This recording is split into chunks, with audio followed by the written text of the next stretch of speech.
Welcome class 6। इस video में हम स्टार्ट करेंगे ICC understanding computer studies book का first chapter categories of computers and computer languages. तो देखो, categories of computers. A computer system primarily consists of hardware and software. The development of these two components over time has also linked to the rapid development of the computer system. This development of computer can be classified on the basis of four major categories.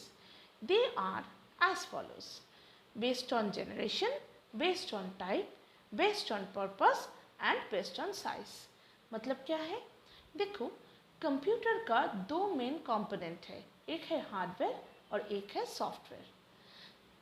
जब ये hardware और software दोनों parts का development होगा तब equivalently computer का भी development होगा। ठीक है, तो जैसे जैसे हार्डवेयर और सॉफ्टवेयर का डेवलपमेंट होता गया वैसे वैसे कंप्यूटर का भी डेवलपमेंट होता गया। ठीक है, ये जो डेवलपमेंट है ये 4 कैटेगरीज में डिवाइड है। वो क्या है? बेस्ड ऑन जनरेशन, मतलब जनरेशन के बेसिस में, बेस्ड ऑन टाइप, टाइप के बेसिस में, बेस्ड ऑन पर्पस, पर्पस के बेसिस में, और बेस्ड ऑन साइज, साइज के बेसिस में। ठीक है, तो ये जो 4 कैटेगरीज है यही हम अब डिस्कस करेंगे। फर्स्ट जो कैटेगरी है वो है बेस्ड ऑन जनरेशंस। देखो, the term generation can be related to the word innovation. तो जनरेशन को हम इनोवेशन वर्ड के साथ रिलेट कर सकते हैं, मतलब दोनों का मीनिंग लगभग सेम ही है कंप्यूटर के बारे में। ठीक है, in every generation computer technology become more advanced than the previous one. Obviously हर एक जनरेशन जैसे जैसे इम्प्रूव्ड होता गया वैसे वैसे कंप्यूटर का भी इम्प्रूवमेंट आता गया। ठीक है, the major development in computer technology that have occurred in different generations are as follows. तो कैसे जनरेशन वाइज डेवलपमेंट आया, चलो वो देखते हैं। फर्स्ट देखो, first generation computers. First generation computers का जो पीरियड है वो है 1940 टू 1956। ठीक है, the first generation computer started with the ENIAC। ENIAC है फर्स्ट जनरेशन कंप्यूटर का एक एग्जाम्पल। ठीक है, इसका फुल फॉर्म देखो, electronic numerical integrator and calculator. ठीक है, ये फुल फॉर्म बहुत इंपॉर्टेंट है। नेक्स्ट देखो, it was the first fully operational electronic and general purpose computer. तो ये है first fully operational electronic general purpose computer. ठीक है, नेक्स्ट पेज में देखो, it was developed by Professor J. Presper Eckert and John Maclay in the USA and was built by using the vacuum tube technology। मतलब ये जो ENIAC है इसको professor J प्रेस्पर Eckert ने और जॉन मैकले ने मिलकर बनाया है। ठीक है, और इसका मेन जो कंपोनेंट है वो है वैक्यूम ट्यूब। ठीक है, वैक्यूम ट्यूब का एक इमेज देखो साइड में दिया है, ऐसे ही बल्ब लाइक स्ट्रक्चर था वैक्यूम ट्यूब। ठीक है, a high level programming language called Fortran was also developed by IBM in this generation। मतलब ENIAC कंप्यूटर के लिए एक हाई लेवल लैंग्वेज IBM ने डेवलप किया, वो है फोर्ट्रैन। ठीक है, फोर्ट्रैन का जो फुल फॉर्म है वो देखो, फॉर्मूला ट्रांसलेशन। नेक्स्ट देखो, features of first generation computer. ये जो फर्स्ट जनरेशन कंप्यूटर है इसका फीचर्स क्या है? These computers were very large in size and occupied a lot of space। ठीक है, बहुत सारा जगह लेके ये कंप्यूटर रहता था, मतलब almost a size of a big room. ठीक है, इतना बड़ा था। Vacuum tube were the main electronic component used in this computer. इस कंप्यूटर के जो मेन कंपोनेंट है वो है वैक्यूम ट्यूब, ठीक है। These computers were based on machine level and assembly level languages। तो ये जो कंप्यूटर्स थे ये मेनली काम करता था मशीन लेवल लैंग्वेज में या असेंबली लेवल लैंग्वेज में, ठीक है। अब देखो फर्स्ट जनरेशन कंप्यूटर्स के कुछ limitations. These computers were difficult to operate करना बहुत डिफ़िकल्ट था। Next, they needed heavy air conditioned system because of tremendous amount of heat generated by the vacuum tube. तो जो वैक्यूम ट्यूब यूज़ होते थे वो बहुत हीट जनरेट करता था, तो इसीलिए मशीन को हेवी एयर कंडीशन सिस्टम में रखना पड़ता था, ठीक है। मतलब अगर एयर कंडीशन सिस्टम में नहीं रखेंगे तो मशीन प्रॉब्लम करता था। नेक्स्ट देखो, these computers also consumed huge quantity of power, मतलब इलेक्ट्रिसिटी भी ज़्यादा लगता था इस कंप्यूटर को चलाने में, ठीक है।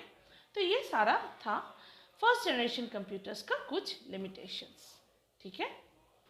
अब देखो सेकेंड जनरेशन कंप्यूटर 1956 टू 1963, ठीक है, ये है पीरियड।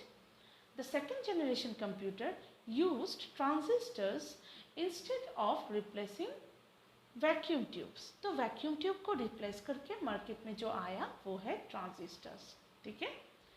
देखो यहाँ पे कुछ इमेज दिया है ट्रांजिस्टर्स का, बहुत छोटा है, वैक्यूम ट्यूब के कंपेयर में ये बहुत छोटा है, ठीक है। With the invention of transistors, the computers become smaller in size, faster and more reliable। तो ट्रांजिस्टर जब इन्वेंट हुआ और वो वैक्यूम ट्यूब को रिप्लेस करके यूज़ हुआ कंप्यूटर में, तब कंप्यूटर का स्पीड और भी बढ़ गया, ठीक है, मतलब एक इम्प्रूवमेंट आया, ठीक है। The speed of this computers increased from millisecond to microsecond. तो पहले मिली सेकेंड पे इंस्ट्रक्शंस एग्जीक्यूट होते थे, अब माइक्रो सेकेंड में एग्जीक्यूट हो रहा है, ठीक है, मतलब स्पीड बढ़ा है। During this period some high level programming languages like COBOL and BASIC were also developed. तो इस जनरेशन में दो कंप्यूटर लैंग्वेज डेवलप हुआ, वो है कोबोल और बेसिक। कोबोल का फुल फॉर्म देखो, कॉमन बिजनेस ओरिएंटेड लैंग्वेज, और बेसिक का beginners all purpose symbolic instruction code. बहुत सारा फुल फॉर्म है इस चैप्टर में जो बहुत इंपॉर्टेंट है, ठीक है, एग्जाम में आते हैं। नेक्स्ट देखो, यूनिफैक and LEO are the example of second generation computers. तो सेकेंड जनरेशन कंप्यूटर्स के दो एग्जाम्पल है, एक है यूनिफैक और एक है लियो, ठीक है। यूनिफैक का फुल फॉर्म देखो, यूनिवर्सल ऑटोमेटिक कंप्यूटर, और लियो का फुल फॉर्म देखो, लायन इलेक्ट्रॉनिक ऑफिस, ठीक है। तो अब देखो features of second generation computers. Transistors were one of the main component used in the circuit of these computers. The computers were smaller in size as compared to the first generation computers. The processing speed of these computers increased from millisecond to microsecond, ठीक है। तो देखो transistor है main component इस generation का। Number 2 है, तो second generation के जो कंप्यूटर के साइज़ है वो फर्स्ट जनरेशन कंप्यूटर के कंपेयर में छोटा है, ठीक है। नेक्स्ट क्या है, कंप्यूटर का स्पीड थोड़ा बड़ा है, ठीक है। फर्स्ट जनरेशन के कंप्यूटर मिली सेकेंड में काम करता था, सेकेंड जनरेशन के कंप्यूटर माइक्रो सेकेंड में काम करता है, ठीक है। ये मिली सेकेंड और माइक्रो सेकेंड क्या है देखो, मैंने यहाँ पे दिखाया है, ठीक है। मिली सेकेंड का मतलब है 10 to the power -3, मतलब 1 divided by 1000, ठीक है। तो ये है मिली सेकेंड, और माइक्रो सेकेंड क्या है 10 to the power -6, मतलब 1 divided by 1 उसके बाद 6 zeros, ठीक है। तो obviously millisecond is greater than microsecond, ठीक है। मतलब सेकेंड जनरेशन में स्पीड इंक्रीज हुआ। अब नेक्स्ट देखो थर्ड जनरेशन कंप्यूटर्स। इसका पीरियड देखो 1964 से लेकर 1971 तक। The third generation computers used integrated circuit that improved their performance. ठीक है, तो अब आईसीज आया मार्केट में, मतलब इंटीग्रेटेड सर्किट। ठीक है, ये और भी कॉम्पैक्ट है ट्रांजिस्टर्स से, और भी इम्प्रूव्ड है ट्रांजिस्टर्स से। An integrated circuit is the compact electronic circuit containing hundreds of transistors and other electronic components that are packed on a thin piece of semiconductor material which is known as IC chip। ठीक है, तो ये है IC chip का definition. IC chip क्या है? एक thin piece of semiconductor material के ऊपर hundreds of transistors attached है। ठीक है, और अदर इलेक्ट्रॉनिक कंपोनेंट्स भी इसमें अटैच्ड है। ठीक है, this generation of computers lead to the invention of mainframe computer. Some example of third generation computer are IBM 360 and Honeywell 200। ठीक है, तो इस जनरेशन के एक इम्पॉर्टेंट इन्वेंशन है मेन फ्रेम कंप्यूटर्स। ठीक है, ये मेन फ्रेम कंप्यूटर क्या है वो हम बेस्ड ऑन साइज जब पढ़ेंगे तब देखेंगे। ठीक है, सम एग्जाम्पल्स देखो थर्ड जनरेशन कंप्यूटर्स का, IBM 360 और हनीवेल 200। ठीक है, अब features of third generation computer देखो। The use of IC technology reduce the size of this computers. Size और भी छोटा हो गया कंप्यूटर का IC यूज करने से। These computers could do fast calculation in nanosecond। अब नैनोसेकंड में एग्जीक्यूट हो रहा है। ठीक है, तो देखो कैसे स्पीड इंक्रीज होता गया। फर्स्ट जनरेशन में एग्जीक्यूशन स्पीड था मिलीसेकंड में, सेकंड जनरेशन में एग्जीक्यूशन स्पीड था माइक्रोसेकंड में, अब एग्जीक्यूशन स्पीड है नैनोसेकंड में। ठीक है, मैंने यहाँ पे एक चार्ट प्रोवाइड किया है टाइम यूनिट्स का। इसमें क्लियरली दिखाया है, देखो मिलीसेकंड सबसे बड़ा है, उसके बाद माइक्रोसेकंड, उसके बाद नैनोसेकंड, उसके बाद पिकोसेकंड, देन फेम्टोसेकंड। ठीक है, नेक्स्ट पॉइंट देखो, their capacity to hold data and information was more due to improved secondary storage device. मतलब सेकेंडरी स्टोरेज डिवाइस में भी इम्प्रूवमेंट आया। ठीक है, कंप्यूटर के जो सेकेंडरी स्टोरेज डिवाइस है वो भी इम्प्रूव्ड हुआ, तो इसीलिए इस जनरेशन के कंप्यूटर के जो कैपेसिटी है वो सेकेंड जनरेशन कंप्यूटर्स के कंपेयर में और भी ज़्यादा हो गया।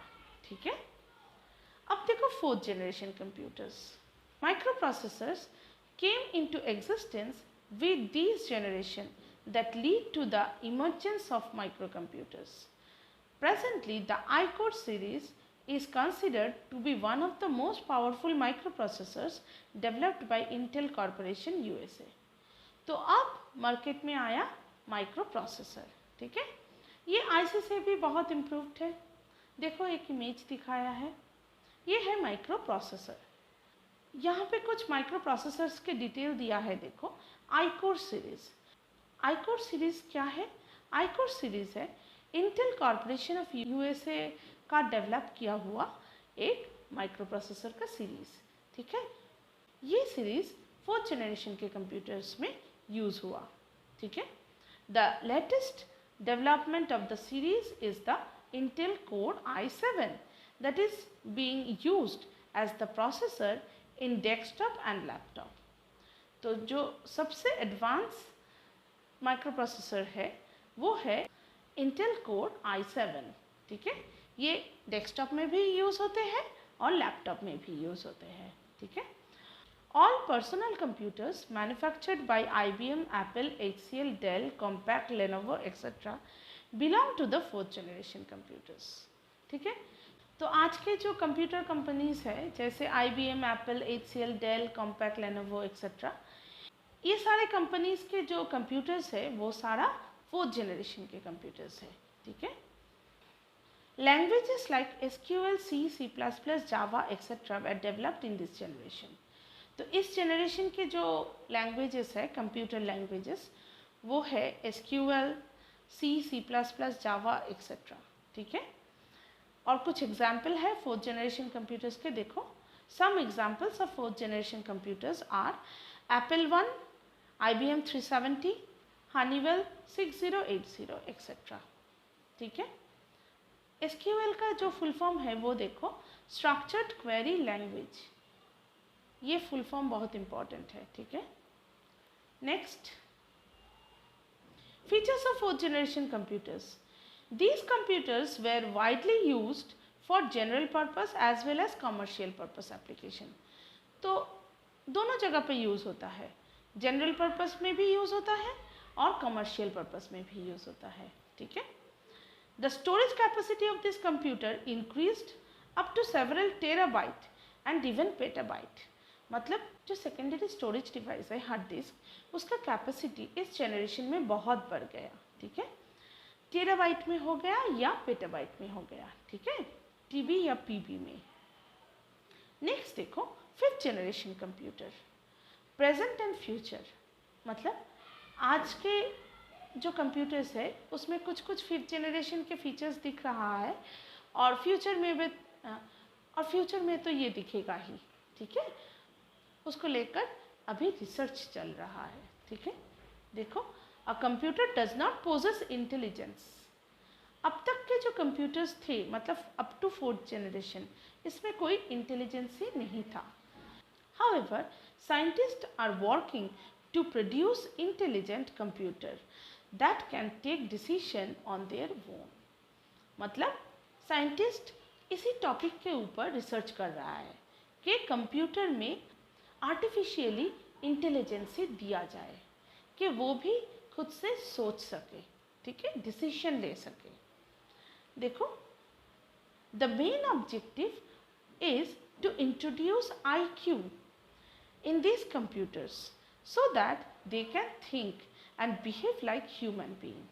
ठीक है, तो जैसे ह्यूमन बीइंग खुद से डिसीजन लेते हैं, खुद से सोच सकते हैं, वैसे ही कंप्यूटर खुद से सोच सके और डिसीजन भी ले सके। यही है इस जनरेशन का मोटिव। ठीक है, देखो, this concept is called artificial intelligence. तो इसी को कहते हैं artificial intelligence. In this application computer are behave like experts and interact with human being. ठीक है, तो अगर ये आर्टिफिशियल इंटेलिजेंसी कंप्यूटर में इंट्रोड्यूस किया जाए तो कंप्यूटर एक्सपर्ट्स की तरह बिहेव करेगा और ह्यूमन के साथ इंटरैक्ट भी कर सकेगा। ठीक है, जैसे देखो, हम लोगों के जो स्मार्टफोन्स है उसमें गूगल असिस्टेंट है, वो वन टाइप का आर्टिफिशियल इंटेलिजेंसी के ऊपर बना हुआ है। ठीक है, और एक एग्जाम्पल हम दे सकते हैं, जैसे अलेक्सा के अंदर भी आर्टिफिशियल इंटेलिजेंसी है। ठीक है, इसीलिए तुम उसके साथ इंटरैक्ट कर सकते हो, मतलब बात कर सकते हो। ठीक है, नेक्स्ट एक बॉक्स है, देखो, knowledge corner, technologies used in different generations. First generation में वैक्यूम ट्यूब टेक्नोलॉजी यूज हुआ है, सेकेंड जनरेशन में ट्रांजिस्टर्स टेक्नोलॉजी यूज हुआ है, थर्ड जनरेशन में IC मतलब इंटीग्रेटेड सर्किट यूज हुआ है, फोर्थ जनरेशन में माइक्रो प्रोसेसर्स यूज हुआ है, फिफ्थ जनरेशन में आर्टिफिशियल इंटेलिजेंसी यूज हुआ है। ठीक है, ये एक सम अप करके दिया है। नेक्स्ट पेज में जाओ, तो बेस्ड ऑन जनरेशंस यहाँ पे ख़त्म हो गया। अब देखो, based on type, computer can also be classified according to how they manage data. They can be classified into three main categories: analog computer, digital computer and hybrid computer. तो according to data managing capacity, computers are categorized into three main categories: analog, digital and hybrid. ठीक है, analog देखो, an analog computer work on varying physical quantities. The data input to the computer is continuous in nature, irrespective of the variation in input, and the result are obtained after comparison. For example, meter scale, thermometer, speedometer, voltmeter are all analog computers के examples। तो देखो analogue computer जो है वो continuous data के ऊपर काम करता है। जैसे हम बोल सकते हैं वेदर जैसे हमेशा चेंज होता है, अगर कोई कंप्यूटर वेदर चेंजिंग का रिपोर्ट रखे तो वो होगा एनालॉग टाइप कंप्यूटर, क्योंकि वेदर तो कंटिन्यूअस चेंज हो रहा है तो इसीलिए कंटिन्यूअस उसको डेटा को लेना पड़ेगा। ठीक है, तो वो है एनालॉग कंप्यूटर। ठीक है, और भी यहाँ पे बहुत सारा एग्जाम्पल दिया है। देखो जैसे स्पीडोमीटर एक एनालॉग कंप्यूटर है, क्योंकि व्हीकल का जो स्पीडोमीटर है वो हर वक्त व्हीकल के जो स्पीड है वो शो करता है। ठीक है, और व्हीकल के जो स्पीड है वो तो हर वक्त चेंज होता रहता है। ठीक है, अकॉर्डिंग टू द ट्रैफिक, तो इसीलिए वो है एनालॉग कंप्यूटर। ठीक है, नेक्स्ट देखो digital computers. A digital computer accept data in the binary form 0 and 1. 0 means off or low signal and 1 means on or high signal. It gives result in terms of digits. All personal computer and laptop are digital in nature. ठीक है, devices like calculator, digital watch, digital cricket scoreboard fall under this category. तो digital computer क्या है? ये है binary language के ऊपर काम करने वाला एक गैजेट। ठीक है, जो सिर्फ 0 और 1 समझता है। ठीक है, मतलब सिग्नल है या सिग्नल नहीं है। ठीक है, सिग्नल ऑन या ऑफ, इसके ऊपर काम करता है। ठीक है, ये जो सारा पीसीस है मतलब पर्सनल कंप्यूटर्स, ये जो सारा पर्सनल कंप्यूटर्स है जैसे लैपटॉप, डेस्कटॉप एक्सेट्रा, ये सारा डिजिटल कंप्यूटर्स है। ठीक है, यहाँ पे और कुछ एग्जाम्पल है। देखो जैसे कैलकुलेटर, डिजिटल वॉच या डिजिटल क्रिकेट स्कोर बोर्ड, ये भी डिजिटल कंप्यूटर्स के एग्जाम्पल्स है। ठीक है, अब देखो hybrid computers. A hybrid computer has combined feature of both digital and analog computers. The result obtained can be compared with the known value of the system and can also be directly visualized. ठीक है, thus it has the advantage of both the system. For example, illustrated digital watch includes both the feature. तो hybrid computer क्या है? Hybrid computer है analogue computer और digital computer के एक combination. ठीक है, इसमें एनालॉग कंप्यूटर्स का फीचर भी है और डिजिटल कंप्यूटर्स का फीचर भी है। ठीक है, तो एक एग्जांपल देखो जैसे इलस्ट्रेटेड डिजिटल वॉच, मतलब उसमें एनालॉग वॉच की तरह क्लॉक हैंड्स भी है और डिजिटल वॉच की तरह स्क्रीन में डिजिटली टाइम डिस्प्ले भी हो रहा है। ठीक है, तो ये हो गया बेस्ड ऑन टाइप खत्म। अब देखो based on purposes. Based on purpose, computer are also categorise according to their purpose, that is the nature of task to be processed. तो कैसे काम करेगा या कौन से काम करेगा, इसके ऊपर बेस करके दो कैटेगरी होते हैं। ठीक है, thus the classification of computers on the basis of purpose are as follows: special purpose computer and general purpose computer। ठीक है, तो दो टाइप के कंप्यूटर होते हैं according to the nature of task. ठीक है, एक है स्पेशल पर्पस कंप्यूटर, एक है general purpose computer.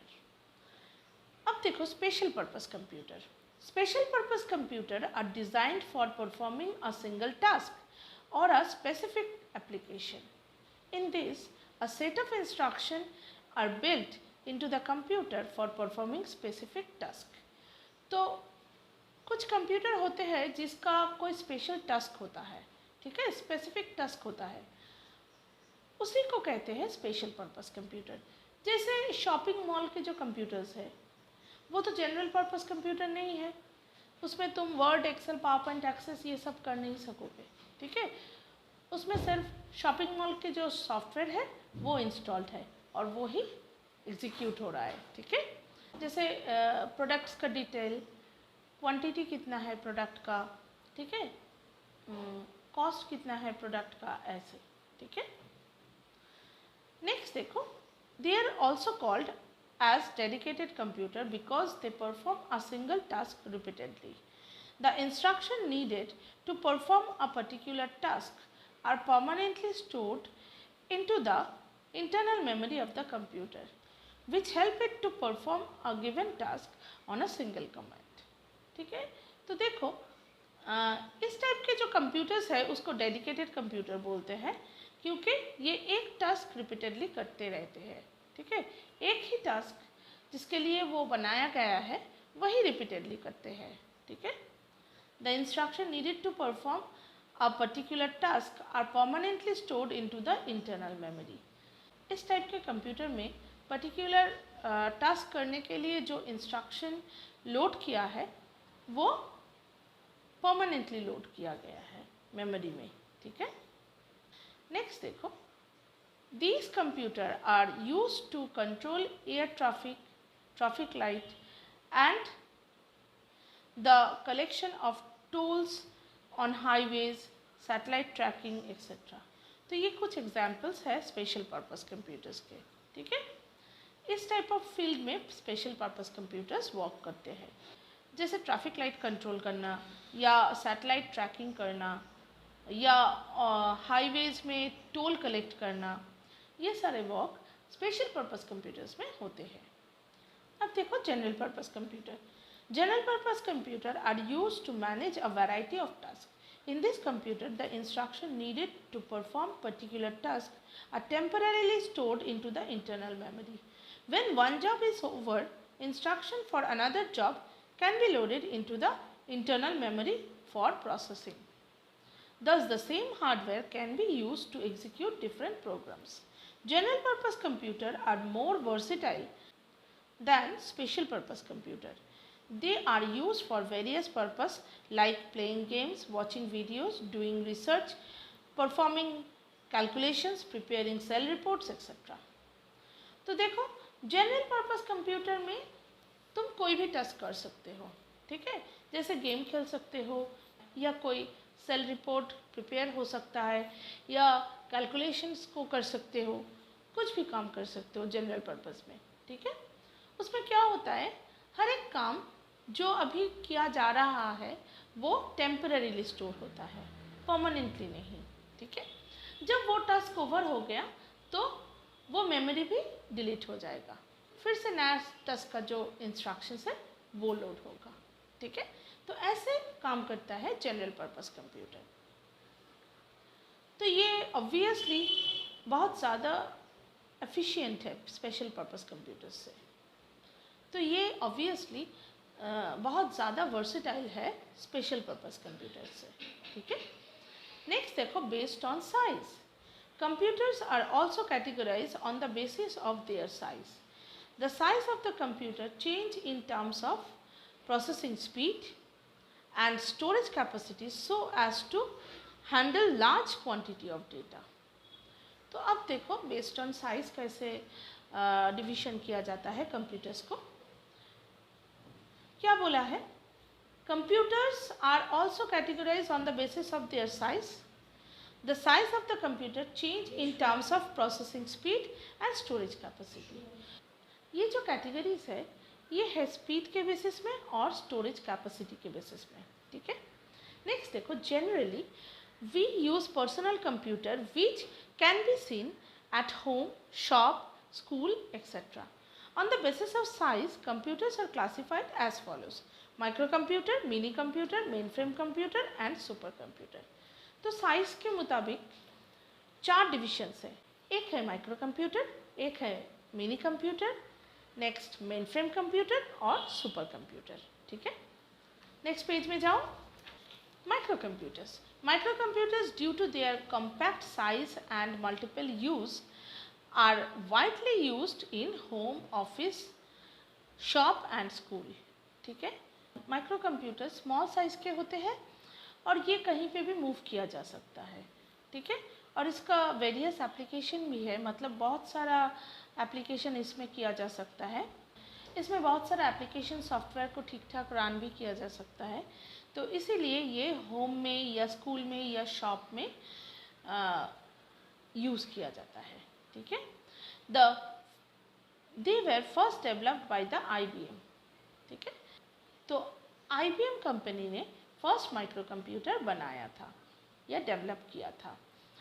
These computer are also known as personal computer. तो ये जो माइक्रो कंप्यूटर्स है इसका और एक नाम है, वो है पर्सनल कंप्यूटर।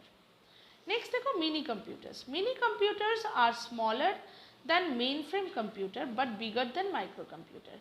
तो माइक्रो कंप्यूटर्स से बड़ा है और मेन फ्रेम कंप्यूटर्स से छोटा है mini computer. These computers have a high capacity to store data and also support multi-user system। इसका स्टोरेज कैपेसिटी बहुत हाई है, मतलब माइक्रो कंप्यूटर्स से हाई है। ठीक है, और मल्टी यूज़र भी है, मतलब एक साथ बहुत सारे यूज़र को सपोर्ट करता है ये। एंड लोकल एरिया नेटवर्क, और लोकल एरिया नेटवर्क को भी सपोर्ट करता है, मतलब इस टाइप के कंप्यूटर्स में लैन कनेक्शन होता है।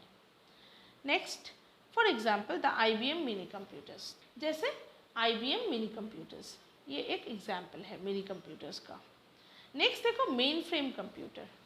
Mainframe computer are large computers with huge storage capacity. इसका कैपेसिटी बहुत ज़्यादा है, मतलब मिनी कंप्यूटर्स से और माइक्रो कंप्यूटर्स से ज़्यादा है। These computers are generally used in large industries, banking organizations, advanced scientific research center, etc. तो जो लार्ज इंडस्ट्रीज है जैसे banking organisation, advance scientific research centres, इस टाइप के ऑर्गेनाइजेशंस में या इंडस्ट्रीज़ में मेन फ्रेम कंप्यूटर यूज़ होते हैं। ठीक है, नेक्स्ट देखो super computer. Nowadays, the most powerful computers are known as supercomputers.